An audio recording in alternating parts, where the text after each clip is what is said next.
الحمد لله نحمده ونستعينه ونستغفره ونؤمن به ونتوكل عليه ونعوذ بالله من شرور أنفسنا ومن سيئات أعمالنا من يهده الله فلا مضل له ومن يضلله فلا هادي له وأشهد أن لا إله إلا الله وحده لا شريك له وأشهد أن سيدنا ونبينا ومولانا محمدًا عبده ورسوله أرسله بالحق بشيرا ونذيرا وداعيا إلى الله بإذنه وسراجا منيرا صلى الله تعالى عليه وعلى آله وأصحابه وأزواجه وذرياته وبارك وسلم تسليما كثيرا كثيرا أما بعد أعوذ بالله من الشيطان الرجيم بسم الله الرحمن الرحيم إن الذين اتقوا إذا مسهم طائف من الشيطان تذكروا فإذا هم مبصرون وقال تعالى وإما ينزغنك من الشيطان نزغ فاستعذ بالله إنه سميع عليم۔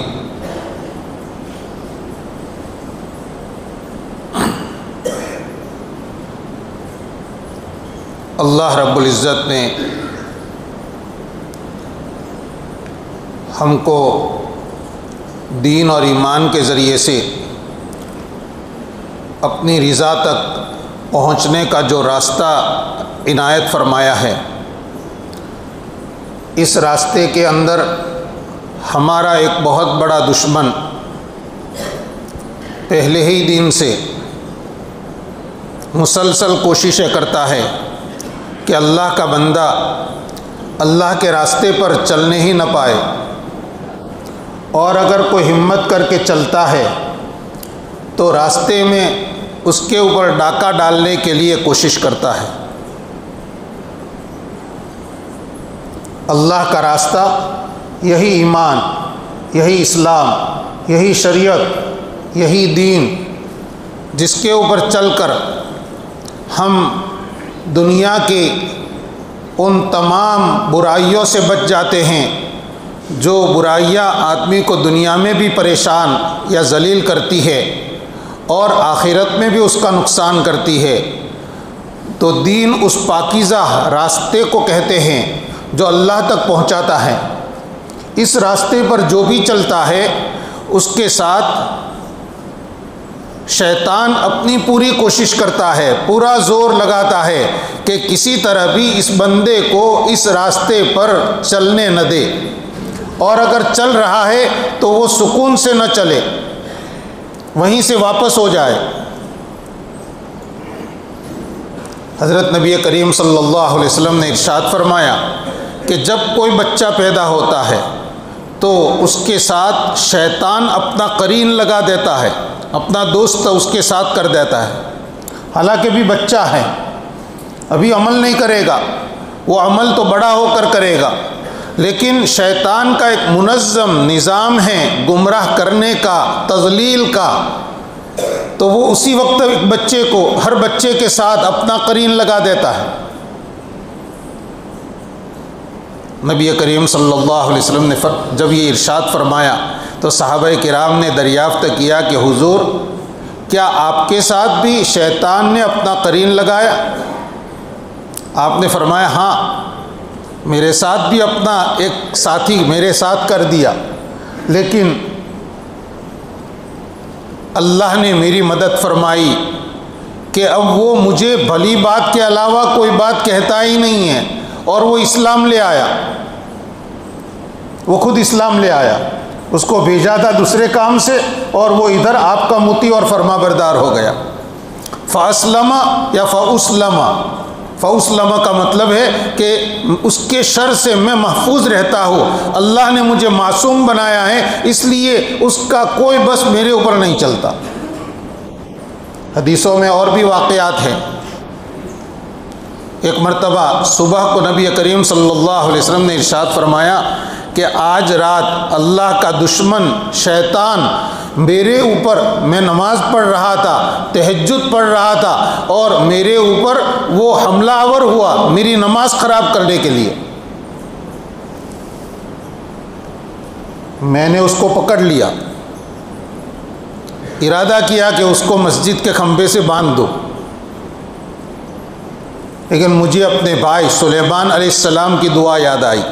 حضرت سلیمان علیہ السلام نے ایک دعا کی تھی، رب ہب لی ملکا لا ینبغی لأحد من بعدی، پروردگار مجھے ایسی سلطنت دینا جو میرے بعد کسی کو نہ ملے۔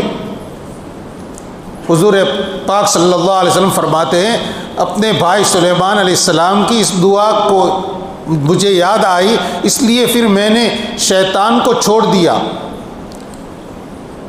کیونکہ اللہ تعالیٰ نے حضرت سلیمان علیہ السلام کی دعا کی برکت سے ان کو جنات شیاطین کے اوپر بھی قدرت عطا فرمائی تھی۔ وہ ان کے ہاں ایسے کام کرتے تھے جیسے ہمارے مزدور کام کرتے ہیں، ان کی حکومت ان پر بھی تھی۔ حضور فرماتے ہیں کہ اگر میں اس شیطان کو پکڑ کر باندھتا تو یہ اس کے اوپر ایک طرح سے حکومت کرنا اور اس کو زیر کرنا ہوتا، مجھے حضرت سلیمان علیہ السلام کی اس انفرادیت کے اندر شریک نہیں ہونا تھا۔ اگر میں اس کو مسجد کے کھمبے سے باندھ دیتا تو صبح مدینے کے بچے اس کی خبر لیتے، اس سے کھیلتے۔ روایت میں گویا اس نے، شیطان نے نبیوں کے سردار، اللہ کے سب سے زیادہ مقرب ہستی کے اوپر بھی اپنی محنت جاری رکھی ہے۔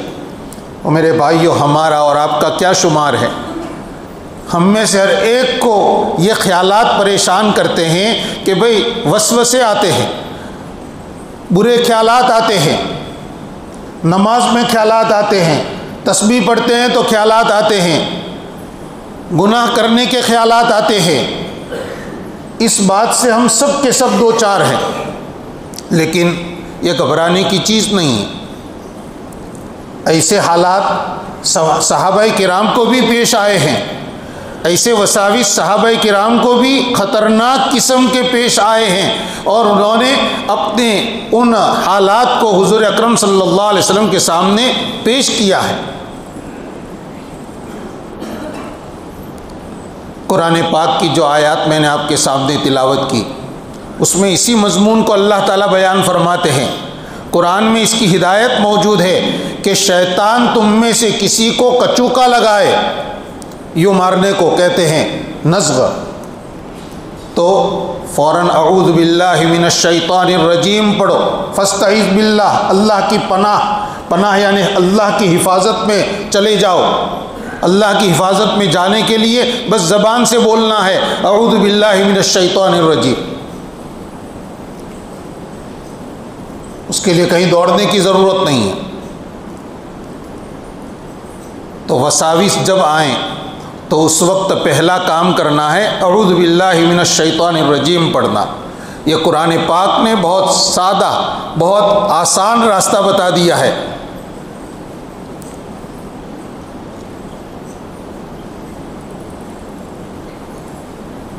شیطان زیادہ سے زیادہ آدمی کے دل و دماغ میں ایک وسوسہ یعنی خیال ڈالتا ہے، اس سے آگے اللہ تعالیٰ نے اس کو طاقت نہیں دی کہ کسی بندے کو ہاتھ پکڑ کر گناہ کی جگہ کی طرف لے جائے اور اس کو گناہ اس سے کروائے۔ یہ کام شیطان کا نہیں ہے۔ شیطان کا کام تو بس بری بات کا خیال دل میں لانا ہے۔ اب اس کے آگے اس خیال کو قبول کرنا یا رد کرنا یہ ہمارے اختیار میں ہے، اس میں شیطان کا کوئی اختیار نہیں ہوتا۔ آپ چاہیں اعوذ باللہ من الشیطان الرجیم پڑھ کر اس خیال کو دماغ سے جھٹک دیں، اور کوئی چاہے اس کو قبول کرے اور اس راستے پر چلے، تو شیطان نے جو راستہ دکھایا وہاں چل دیے۔ صراط مستقیم کی مثال حدیث شریف میں بیان کی گئی ہے کہ ایک سیدھا راستہ ہو، اس پر جب آدمی چلتا ہے تو اس سیدھے راستے کے دائیں بائیں کچھ گلیاں نکلتی ہیں، اور ہر گلی کے اوپر ایک پکارنے والا پکارتا ہے ادھر چلو، وہ کہتا ہے ادھر چلو۔ سیدھے راستے پر چلنے والے کو کوئی دائیں موڑ رہا ہے، کوئی بائیں دعوت دے رہا ہے۔ یہ وساوس، یہ وہی وساوس ہیں، دائیں بائیں کی دعوتیں ہیں۔ جو آدمی اپنے منزل مقصود کو پیش نظر رکھتا ہے وہ سیدھا چلتا رہے گا، وہ دائیں بائیں کی آوازوں کی طرف نظر نہیں کرے گا، دعوتوں کو نہیں دیکھے گا، وہ تو کہے گا میری منزل سیدھی ہے۔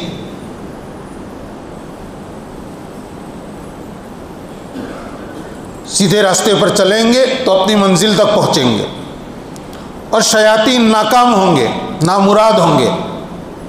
لیکن اگر ادھر سے آواز آئی اور فوراً آدمی یوں مڑ گیا، اپنی گاڑی موڑ دی، کبھی رائٹ ٹرن کبھی لیفٹ ٹرن، تو آدمی منزل پر نہیں پہنچے گا، اس کی منزل تو سیدھی تھی۔ ہائی وے پر چلنے والے سیدھا راستہ ہے، ان کو آگے جانا ہے تو دائیں بائیں کئی راستے آتے ہیں، وہاں بورڈ لگے ہوتے ہیں فلاں جگہ جانے کے لیے راستہ ہے، فلاں جگہ جانے کے لیے یہاں موڑ ہے، یہ جگہ اتنے کلومیٹر پر ہے۔ وہ جگہ کتنی بھی خوشنما ہوتی ہے لیکن منزل پر پہنچنے والا ان جگہوں کی طرف مڑتا نہیں ہے، وہ تو سیدھے راستے پر چلتا رہتا ہے۔ تو شیطان کو اللہ تعالیٰ نے صرف وسوسہ ڈالنے کا اختیار دیا ہے، اس سے آگے کا نہیں۔ اسی لیے ہمارے نبی صلی اللہ علیہ وسلم کی خدمت میں ایک شخص آئے اور آ کر انہوں نے عرض کیا، یا رسول اللہ، میرے دل میں ایسے خیالات آئے ہیں اور ایسے خیالات آتے ہیں کہ اس کو میں زبان پر لاؤں، اس کے بجائے میں جل کر کوئلہ ہو جاؤں، یہ مجھے زیادہ پسند ہے۔ نبی کریم صلی اللہ علیہ وسلم نے فرمایا، اللہ اکبر اللہ اکبر اللہ اکبر، 3 مرتبہ فرمایا۔ پھر فرمایا آپ نے، الحمدللہ الذی رد امرہ الی الوسوسہ، بہت آسان فرما دیا آپ نے۔ اللہ، اس اللہ کی تعریف ہے جس نے اس شیطان کے کام کو وسوسے تک رکھا، یعنی شیطان نے صرف اس بندے کے دل میں برا خیال ڈالا، اس سے آگے وہ بری بات کو قبول کراتا، اس سے وہ بری بات اس کی زبان پر آ جاتی، وہ بری بات اس کا عقیدہ بن جاتی، نہیں، شیطان وہاں تک اس کو لے کر نہیں گیا۔ اس پر اللہ کا ہم شکر ادا کرتے ہیں۔ اسی لیے ہمارے دل و دماغ میں جب کوئی وسوسہ آئے تو اس پر اللہ کا شکر ادا کرو کہ اللہ نے شیطان کا کام صرف وسوسے تک رکھا، اس سے آگے اس کو کچھ کرنے نہیں دیا، اس سے آگے اللہ تعالیٰ نے یعنی بدی کے اندر مشغول ہونے سے مجھے اللہ نے محفوظ رکھا۔ اس پر پریشان نہیں ہونا بلکہ اللہ کا شکر ادا کرنا۔ تو 2 کام ہوئے، ایک تو جب وسوسہ آئے تو پڑھو اعوذ باللہ من الشیطان الرجیم، یا زبان سے کہو اے اللہ میں تیری پناہ لیتا ہوں مردود شیطان سے، اپنی زبان میں کہیں۔ اور دوسرا کام اس وقت یہ کہو الحمدللہ الحمدللہ، ان جناب نے ہم کو صرف خیال ڈالا، ہم گناہ میں مبتلا تو نہیں ہوئے، گناہ میں مبتلا نہیں ہوئے، اس پر اللہ کی تعریف کرنی۔ 2 طریقے ہوئے۔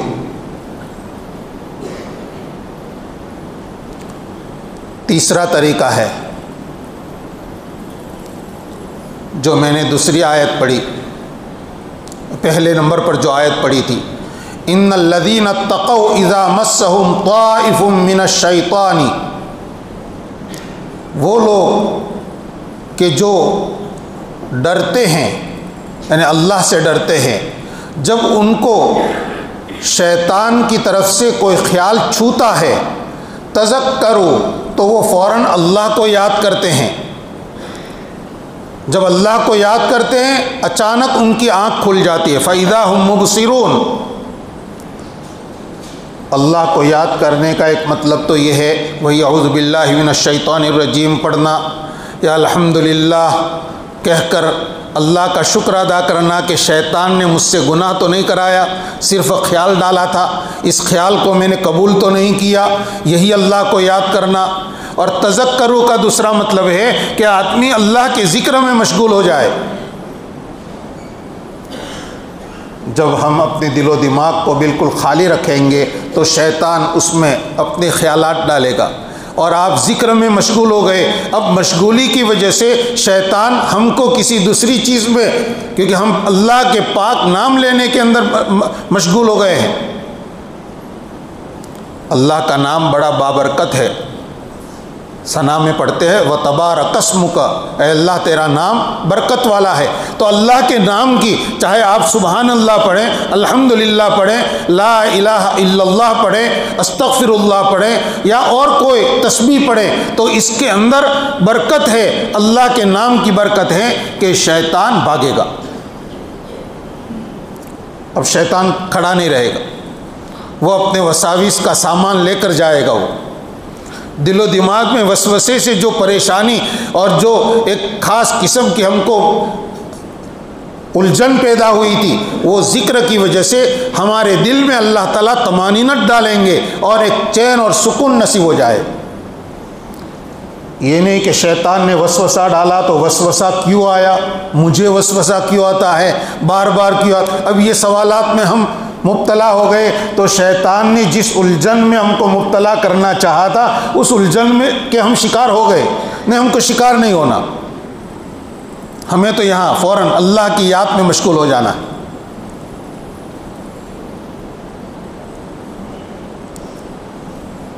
حکیم محمد اختر صاحب رحمۃ اللہ علیہ وہ جسمانی بیماریوں کے بھی حکیم تھے اور وہ روحانی بیماریوں کے بہت عظیم حکیم تھے۔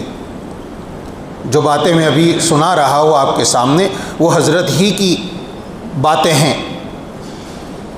حضرت نے لکھا ہے کہ مولانا روم رحمۃ اللہ علیہ نے مثال دے کر ایک بات سمجھائی ہے کہ وسوسے، اگر وسوسے آئے اور اس وقت آپ اللہ کی طرف متوجہ ہوئے، اللہ کی طرف آپ رو رہے ہیں، اللہ کے سامنے آپ گڑ گڑا رہے ہیں اور اللہ سے آپ اللہ تعالیٰ کی پناہ مانگ رہے ہیں، تو سمجھو کہ یہ وسوسے آپ کو بالواسطہ اللہ کے قریب کر رہے ہیں، اللہ سے دور نہیں کر رہے۔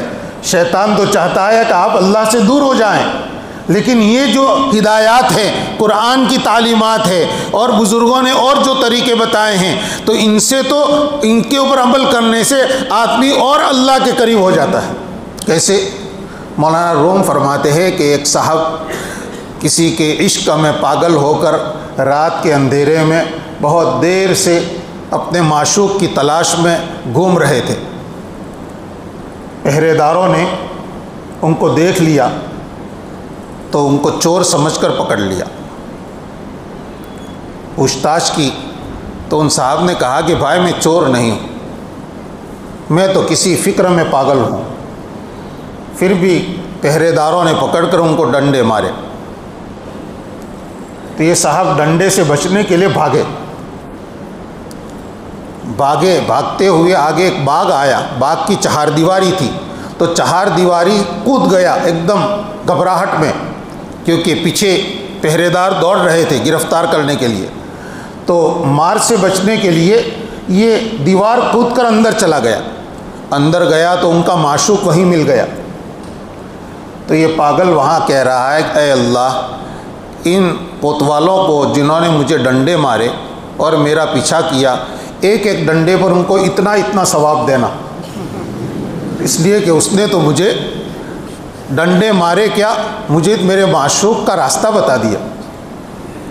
یہ مثال ہے صرف۔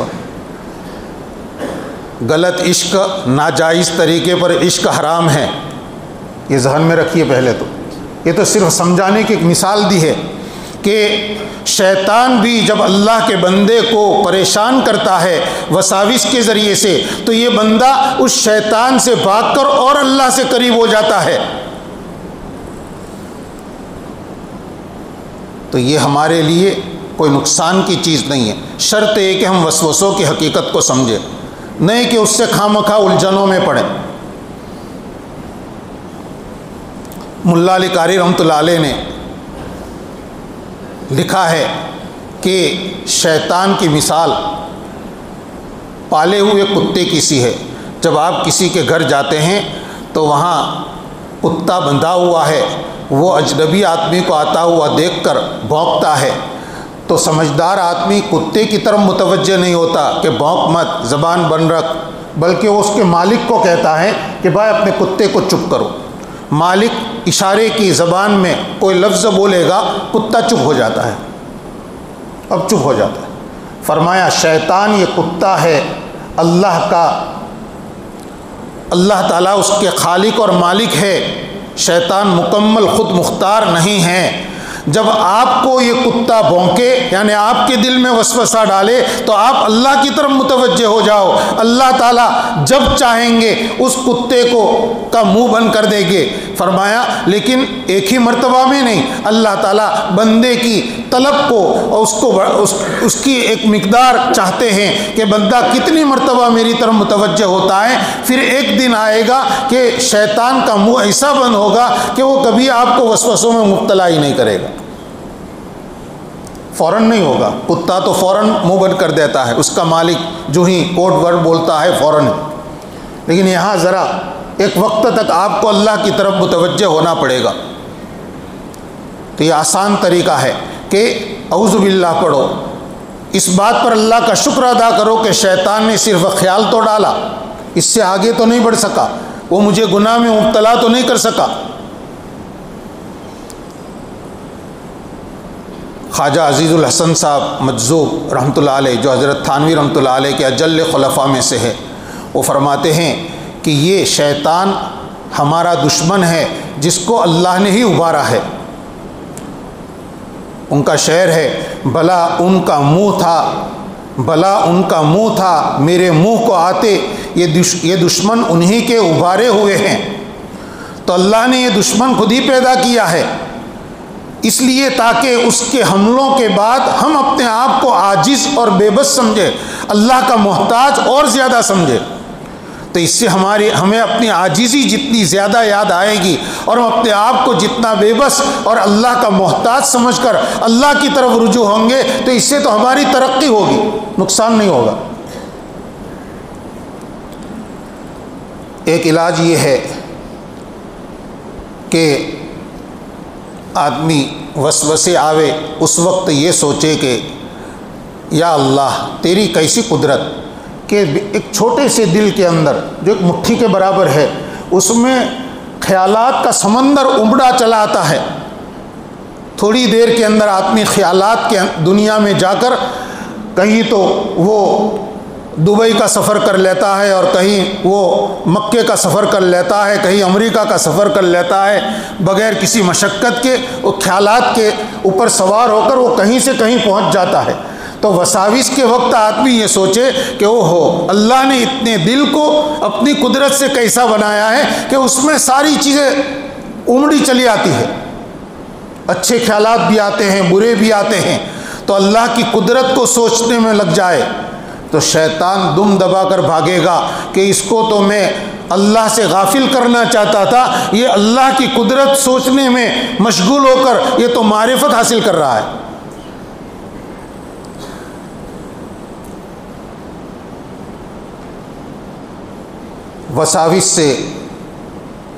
وساوس کا علاج ایک اور یہ بتایا گیا ہے۔ کتنے ہوئے؟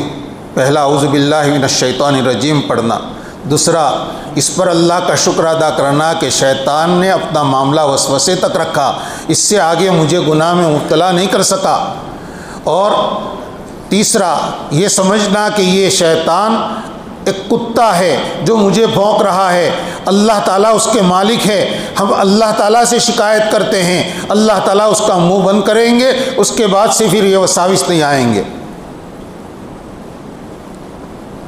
اور چوتھی بات ابھی بتائی میں نے کہ یہ سوچنا کہ اللہ نے چھوٹے سے دل کو کیسا بنایا ہے کہ اس میں خیالات اور سارے اچھے برے خیالات اس میں چلے ہی آتے ہیں، اللہ کی قدرت کو سوچے اس کو۔ پانچواں علاج بتایا ہے کہ اللہ کے نیک بندوں کے پاس رہنا، ان کی صحبت اختیار کرنا، اس لیے کہ دین کی راہ میں بہت سے ایسے مقامات آتے ہیں جہاں کسی رہبر کی ضرورت پڑتی ہے، اور رہبر ہی اس وقت تسلی بھی دیتا ہے، راستہ بھی بتاتا ہے یا علاج بتاتا ہے۔ حکیم محمد اختر صاحب نور اللہ مرقدہ اتنے بڑے عارف باللہ فرماتے ہیں کہ جب میں اپنے شیخ حضرت شاہ عبد الغنی پھول پوری رحمۃ اللہ علیہ کی سے بیعت ہوا، شروع کے اندر میں بھی وساوس کی وجہ سے بہت پریشان رہا، کہتے 25 سال تک میں وساوس کی وجہ سے پریشان رہا۔ حکیم اختر صاحب رحمۃ اللہ علیہ فرما رہے ہیں 25 سال تک میں نے آخر ایک مرتبہ تو بہت پریشان ہو کر ایک خط لکھا اپنے شیخ کو، اور اس میں نے ایک شعر کا ایک مصرع لکھا. میں نے لکھا پوجا رویم بھی فرما ازی جناب پوجا. حضرت مجھے بتائیے میں اب یہاں سے کہاں جاؤں؟ یعنی آپ کے پاس تو میں آیا تھا اس لیے تاکہ میری دل کی دنیا آباد ہو جائے، لیکن میں تو وساوس سے، شیطان کے حملوں سے پریشان ہو گیا ہوں. شاہ عبد الغنی پھولپوری رحمۃ اللہ علیہ نے اس خط کے جواب میں ایک جملہ لکھا، فرمایا سر ہما جاہ بنہ سر ہما جا نہ کہ بادہ خوردئی، کہ جناب آپ اپنا سر اسی چوکھٹ پر رہنے دو، آپ نے محبت کی شراب پی ہے، کہیں جانے کی ضرورت نہیں. بس تسلی کے لیے اتنا جملہ فرمایا کہ اللہ کی محبت کی شراب پی ہے، آپ کو کہیں نہیں جانا، اسی چوکھٹ پر پڑے رہو. یہ جو حضرت نے جملہ فرمایا، حکیم اختر صاحب رحمۃ اللہ علیہ فرماتے ہیں بس اس کے بعد سے جو وساوس کا سلسلہ ختم ہوا ہے، اب لانے ہیں تو بھی نہیں آتے. ایک وقت تک آدمی کو اس پر صبر کرنا پڑے گا، جمنا پڑے گا. اللہ والوں کی کتابیں پڑھنا، ان کے واقعات کو پڑھنا، ان کے حالات کو پڑھنا، یہ اس کی برکت سے بھی آدمی وساوس سے محفوظ ہو جاتا ہے. حضرت حکیم الامت مولانا اشرف علی تھانوی رحمۃ اللہ علیہ وساوس کا ایک علاج بتلاتے ہیں کہ آدمی اب جن وسوسوں کی وجہ سے پریشان ہو رہا ہے اس کی طرف توجہ ہی نہ کرے. عدم التفات، عدم التفات کا مطلب اس کی طرف توجہ نہ وساوس کو جھٹکنے کے لیے کرے، نہ وساوس کو لانے کے لیے کرے. اس کی مثال ہے جیسے بجلی کا تار ہو، وائر ہے، اور ہمیں معلوم ہے کہ اس میں کرنٹ جاری ہے، تو اس کو کوئی یہاں سے وہاں، یہاں سے ہٹانے کے لیے بھی ہاتھ نہیں لگائے گا، اور اپنے قریب کرنے کے لیے بھی ہاتھ نہیں لگائے گا. سب کہیں گے بھائی ہاتھ نہیں لگانا. آپ کہیں میرا مقصد تو اس کو دور کرنا ہے، دور کرنے کے لیے ہاتھ لگائیں گے تو بھی جھٹکا لگے گا، کرنٹ لگے گا. تو وساوس کو دور کرنے کی محنت بھی مت کرو، اور وساوس کو لانے کی کوشش بھی مت کرو، اس کی طرف توجہ ہی مت کرو. ہاں اس کے لیے کیا ہوگا، ہم اپنے کام میں مشغول رہیں، اچھی باتوں میں، اچھے عمل میں مشغول ہو جائیں گے تو اس کی طرف بے توجہی ہو جائے گی. یہ بے توجہی اس کا علاج ہے. اس لیے کہ اللہ تعالیٰ نے ہمارا دماغ بنایا ہے شاہراہ، سڑک کی طرح. روڈ ہوتا ہے، روڈ پر بادشاہ بھی چلے گا، وزیر بھی چلے گا، روڈ پر چور بھی چلے گا، لٹیرا بھی چلے گا، سور بھی چلے گا، کتا بھی چلے گا، اچھے برے سب چلتے ہیں. تو دماغ کے اندر خیالات کی پٹی اچھے خیالات کی بھی چلتی رہتی ہے، برے کی بھی چلتی رہتی ہے.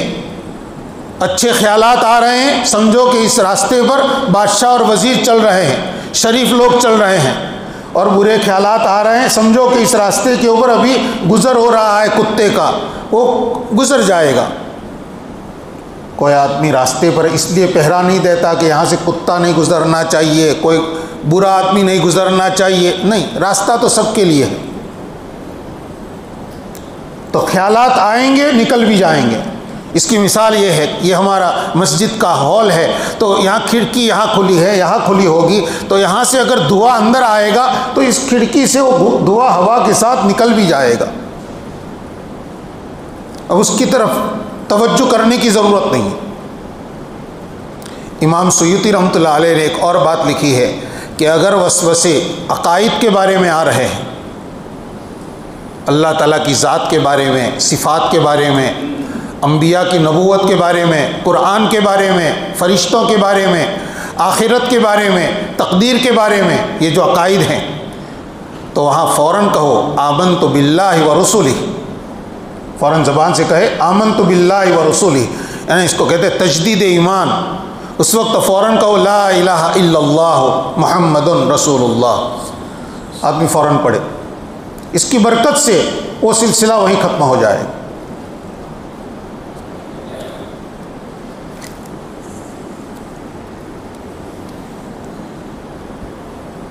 نبی کریم صلی اللہ علیہ وسلم نے ایک دعا بتلائی ہے، بڑی قیمتی دعا ہے۔ حضور فرماتے، آپ نے جو دعا پڑھی ہے وہ ہے اللہم اجعل وساوس قلبی خشیتک و ذکرک۔ اے اللہ میرے دل کے وسوسے اپنا خوف اور اپنی یاد کے متعلق کر دے، یعنی ہمارے دل میں خیالات آئے بھی تو اللہ کے خوف کے بارے میں آئے کہ اللہ نے اگر مجھ سے یہ سوال کیا تو میں کیا جواب دوں گا، قیامت کے دن میرے ساتھ یہ ہوا تو میرا کیا ہوگا، یہ خیالات آوے یہ اچھا ہے، یہ تو ایمان کا اثر ہے۔ اللہم اجعل خشیتک، اللہم اجعل وساوس قلبی خشیتک و ذکرک، اور تیری یاد کے بارے میں میرے وساوس میرے دل کے وسوسے بنا دے۔ وجعل ہمتی و ہوائے فیما تحب و ترضا، اور میری ساری سوچ تیری پسندیدہ چیزوں کے اندر، میری خواہش بھی تیری رضا کی چیزوں کے اندر ہی ہو جائے۔ اللہم وما ابتلیتنی بہ من رخاء و شدۃ فمسکنی، اور بعض روایتوں فمکنی بسنت الحق و شریعت الاسلام۔ اے اللہ اگر تو مجھے آزماتا ہے، اے اللہ اگر تو مجھے آزماتا ہے تنگی میں یا وسعت میں، تو بھی اس وقت مجھے حق، سنت حق یعنی راہ حق کے اوپر اور شریعت اسلام کے اوپر مجھے ثابت قدم رکھنا۔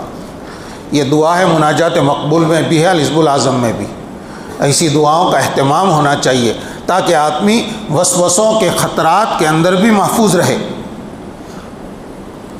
حضرت حکیم الامت رحمۃ اللہ علیہ نے ایک اور بات فرمائی ہے کہ اگر وسوسے آتے رہیں تو آدمی اس وقت یہ سوچے کہ ان وسوسوں سے مجھے تکلیف ہو رہی ہے، الجھن ہو رہی ہے، اور حدیث شریف میں ہے کہ ایمان والے کو جب کوئی تکلیف پیش آتی ہے تھوڑی بھی تو اس سے اس کے گناہ معاف ہوتے ہیں اور اس کے درجات بلند ہوتے ہیں۔ تو یہ سوچے کہ ٹھیک ہے شیطان مجھے وسوسوں کے ذریعے سے پریشان کر رہا ہے، لیکن اس پریشانی سے تو میرے گناہ معاف ہو رہے ہیں اور میرے درجات اللہ تعالیٰ بلند کریں گے۔ تو شیطان بھاگے گا کہ اس کو تو میں پریشان کرنا چاہتا ہوں اور یہ تو میرے حملے کو اپنے گناہوں کی معافی کا ذریعہ سمجھ رہا ہے۔ ایک بات میرے بھائیوں یاد رکھیں، کبھی وسوسوں کا آنا ہمارے کسی عمل کی وجہ سے ہوتا ہے۔ برے خیالات اس لیے آ رہے ہیں کہ ہم بری چیزیں دیکھ رہے ہیں، موبائل میں مسلسل دیکھ رہے ہیں، تو دیکھنا جب بند کر دیا اس کے بعد اسی طرح کے خیالات دل و دماغ میں آ رہے ہیں۔ غلط چیزیں سن رہے ہیں، غلط چیزیں سنتے رہے ایک وقت تک، اب سننے کا سلسلہ ختم ہو گیا، اب دل و دماغ میں برے خیالات آ رہے ہیں، تو یہ وسوسے جو ہیں ہمارے اپنے عمل کی بنا پر ہے۔ تو یہاں پر تو اس وسوسے کے ذمہ دار شیطان سے پہلے ہم ہیں۔ ہم نے جو دروازہ کھولا ہے وسوسوں کا، ہمارے اوپر ضروری ہے کہ پہلے تو ہم توبہ کریں، استغفار کریں، اور ایسی چیزوں کو دیکھنا، ایسی چیزوں کو سننا، ایسی چیزوں میں مشغول ہونا پہلے نمبر پر بند کریں۔ دروازہ بند نہیں کریں گے تو وہاں سے جو دعا آنا ہے آتا رہے گا، اور صرف اعوذ باللہ پڑھنے سے، صرف دعا کرنے سے وسوسوں کا سلسلہ ختم نہیں ہوگا۔ یہاں سلسلے کو ختم کرنا ہمارے اپنے بس اور اختیار میں ہے، کیونکہ گناہ کے تذکروں میں ہمارے دن رات گزر رہے ہیں، کئی گھنٹے گزر رہے ہیں، تو پھر وہی پٹی پھر بعد میں نماز کے اندر جاری ہوگی، سونے کے وقت میں وہی خیالات آئیں گے، تنہائی میں وہ خیالات آتے رہیں گے۔ تو اس کے ذمہ دار ہم خود ہیں، تو اس سے توبہ بھی کریں، اس لیے کہ بری چیز تو ایک مرتبہ سننا بھی جائز نہیں ہے، بری چیز کو ایک مرتبہ بھی دیکھنا جائز نہیں ہے۔ تو ہم سے اگر یہ ہو گیا تو اس سے توبہ استغفار کریں، اور اس طرح سے اس سلسلے کو ختم کر کے ہم وساوس کا سلسلہ روک سکتے ہیں۔ حکیم اختر صاحب رحمۃ اللہ علیہ فرماتے ہیں کہ میری اپنی رائے یہ ہے کہ وساوس سے بچنے کے لیے آدمی کا اچھے دوستوں کے بیچ میں رہنا تنہا رہنے کے مقابلے میں زیادہ مفید ہے۔ ایسے دوست جن کے پاس رہ کر گناہ کے تذکرے نہیں ہوتے، ایسے دوست جن کے پاس رہنے سے کچھ اچھی باتیں، کچھ اچھے تذکرے ہوتے ہیں تو ان کے بیچ میں رہے، وہ دوست اس کو ہنستے ہنساتے رہیں، تو اس کے اوپر سے وساوس کا ہجوم ختم ہو جائے گا۔ دوسری بات، حضرت حکیم اختر صاحب رحمۃ اللہ علیہ خود بھی حکیم تھے، اس لیے فرمایا بعض مرتبہ وساوس کا ہجوم ہوتا ہے دل و دماغ کی کمزوری کی وجہ سے۔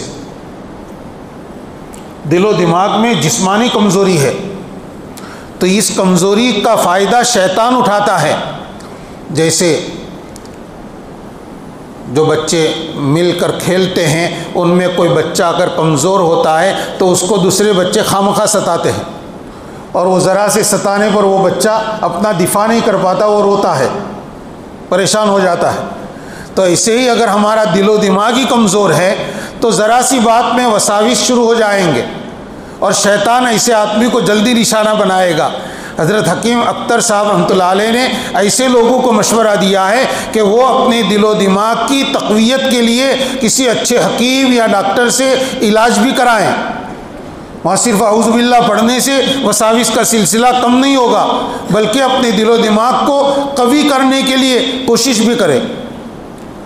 وہ حکیم صاحب بتلائیں گے، ڈاکٹر صاحب بتلائیں گے کہ واقعی آپ کا دل کمزور ہے، آپ کا دماغ کمزور ہے۔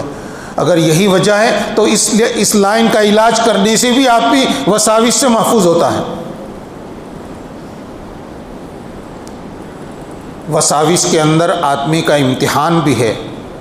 دنیا میں چونکہ یہ دنیا دارالامتحان ہے، اللہ رب العزت مختلف راستوں سے بندے کو آزماتے ہیں، تو ایک آزمائش یہ بھی ہے کہ ہم اللہ سے قریب ہونے کے لیے جب چلتے ہیں، نماز کے اندر مشغول ہوتے ہیں، تلاوت میں مشغول ہوتے ہیں، ذکر میں مشغول ہوتے ہیں، یا کوئی دین کا کام کرنے میں مشغول ہوتے ہیں، تو شیطان ہم کو یہاں سے واپس کرنے کے لیے آتا ہے۔ اللہ تعالیٰ وہی اللہ کا پیدا کیا ہوا شیطان ہے۔ اللہ تعالیٰ یہ دیکھنا چاہتے ہیں میرا بندہ میری راہ میں کتنا مضبوط ہے، آیا شیطان کی باتوں میں آ کر وہ اپنا راستہ بدل دیتا ہے، یا وہ مضبوط ہے کہ وہ کسی کی بات کو سنتا نہیں ہے اور میری طرف وہ چلتا رہتا ہے۔ یہ امتحان ہے۔ بہت سے لوگ نماز پڑھنا بند کر دیتے ہیں، اس لیے کہ نماز پڑھنا شروع کیا تو نماز میں خیالات آنے لگے، وہ اسی نماز کو بیکار سمجھتے ہیں۔ بہت سے لوگ ذکر بند کر دیتے ہیں، تلاوت چھوڑ دیتے ہیں، حالانکہ ہمارے جسم کے اعضاء کا اللہ کی عبادت میں مشغول ہونا، چاہے ظاہراً ہو، یہ بھی فائدے سے خالی نہیں ہے۔ اگر آدمی ذکر کرتا ہے توجہ کے ساتھ، دھیان کے ساتھ، تسبیحات پڑھتا ہے دھیان اور توجہ کے ساتھ، بہت اچھا، اللہ کا شکر ادا کرنا چاہیے۔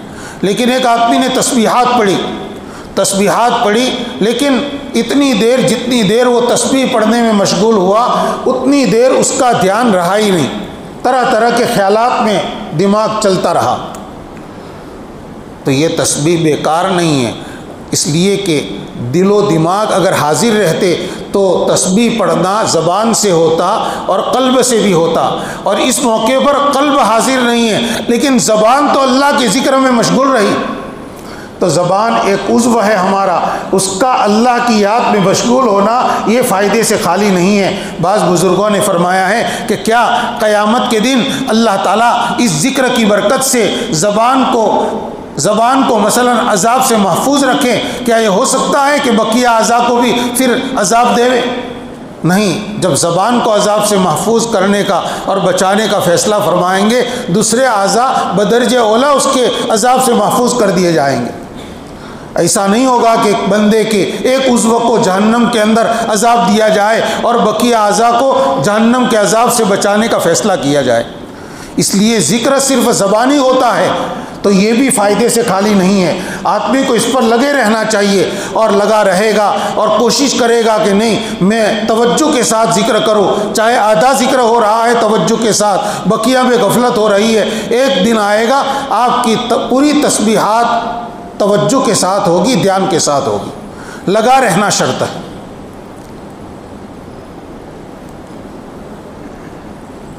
نماز کے اندر خیالات آتے ہیں، اس سے ہر کوئی پریشان ہے میرے بھائیوں۔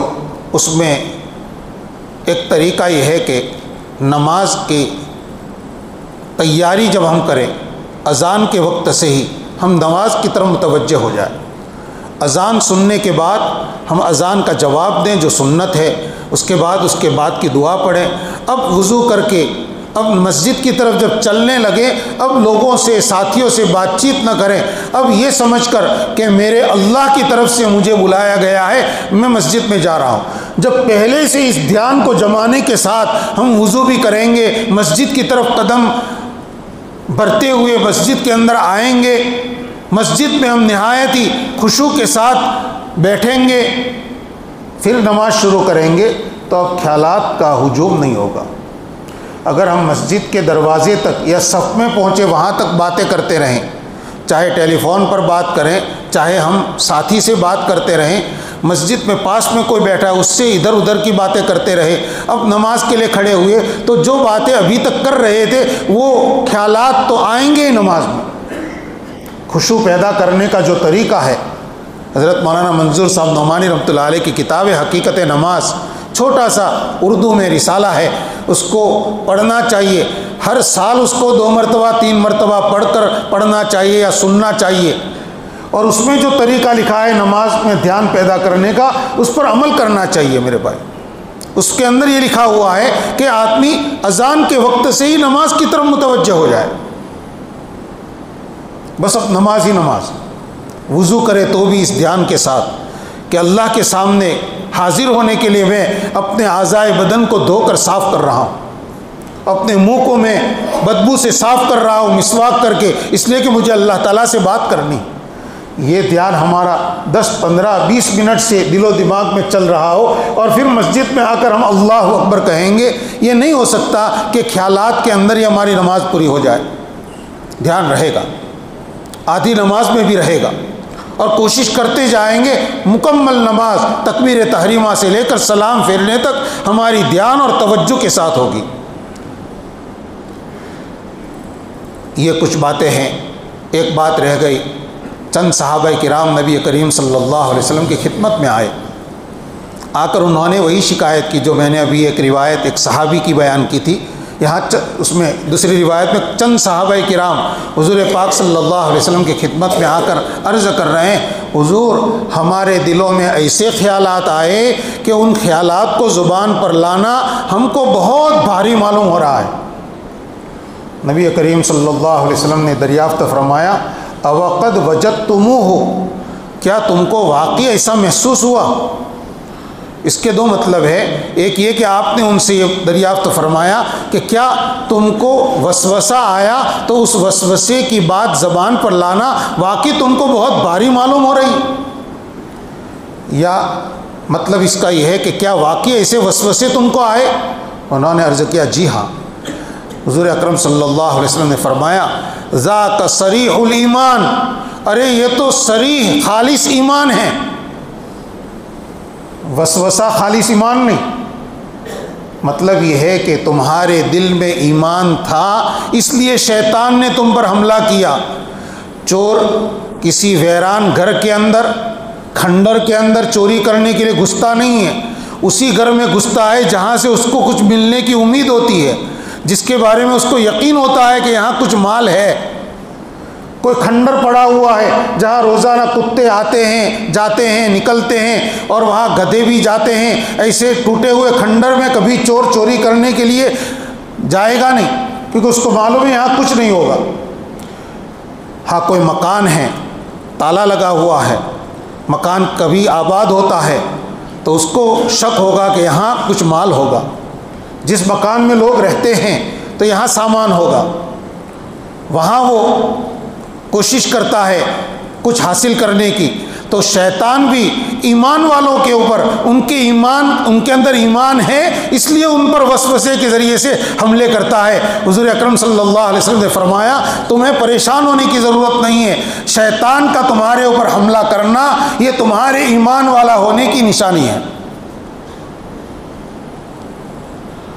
اور دوسرا مطلب اس حدیث شریف کا یہ بھی ہے کہ شیطان نے تمہارے اوپر وسوسے سے حملہ کیا اور تمہارے دل نے اس وسوسے کو قبول نہیں کیا، تم ابھی سیدھے شکایت لے کر میرے پاس آئے اور اس پر پریشان ہو گئے۔ اس کا مطلب یہ کہ شیطان نے جو بات تمہارے دل میں ڈالی اس کو تم نے 1% بھی قبول نہیں کیا۔ یہ قبول نہ کرنا یہ تمہارے دل میں جو ایمان ہے اس ایمان کا اثر ہے۔ اگر ایمان نہ ہوتا تو شیطان کی بات فوراً دل قبول کر لیتا، تم اس پر عمل کرنے لگتے۔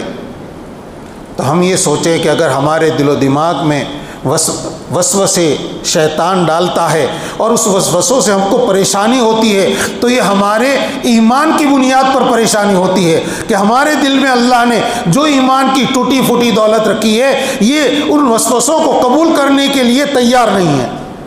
بس اتنا سوچ لیں گے شیطان اب زیادہ ہمارے اوپر محنت نہیں کرے گا۔ لیکن میرے بھائیوں، ان تمام چیزوں کے اندر بس یہ ہے کہ شیطان کے حملوں سے بچنے کے لیے تذکرو، اللہ کو یاد کرتے رہنا۔ جتنا ہم اللہ کی یاد میں مشغول رہیں گے، تلاوت کے ذریعے سے مسنون دعاؤں کو صبح شام کی مختلف موقعوں پر پڑھنے کی جو دعائیں ہیں ان دعاؤں کو پڑھ کر، اسی طرح ذکر کے ذریعے سے، استغفار کے ذریعے سے، درود شریف کے ذریعے سے، اسی طرح سے نماز ہے، تلاوت ہے اور دوسرے جتنے خیر کے کام ہیں اس میں مشغول رہیں گے تو اس کی نورانیت کبھی بھی شیطان کے وسوسوں کو قبول کرنے کے لیے تیار نہیں ہوگی۔ اللہ تعالی ہمارے لیے آسان فرمائے اور ہم سب کی ہر طرح کے حملوں سے حفاظت فرمائے۔ وآخر دعوانا الحمد للہ رب العالمین۔